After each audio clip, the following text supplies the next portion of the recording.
In May 1925, five of the most successful metal and scrap dealers in France received an invitation from Mr. Lastigue, Deputy General Director of the Ministry of Posts and Telegraphs, who invited them to an official and top-secret meeting at the Hotel Crillon, which was the most luxurious hotel in Paris at that time, and the meeting was in the most luxurious suites of the hotel, on the top floor.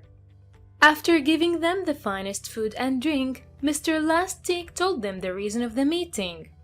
"Gentlemen, the case is urgent and requires complete secrecy. The government will have to destroy the Eiffel Tower."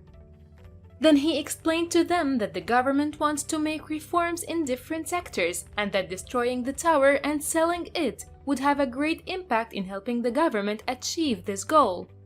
He then asked each one of them to make an offer to buy and destroy the Eiffel Tower. In order for the dealers to make correct and accurate offers, Mr. Lastigue gave them the official documents containing the number and weights of the tower's metals. The dealers were very happy with this generous offer from the government, as this offer may be the opportunity of a lifetime, and through it they will be able to make huge profits. After that, Mr. Lastigue took the dealers into a limousine and took them to the Eiffel Tower for a field visit. After the visit, each one of them was asked to bring their offers within 4 days.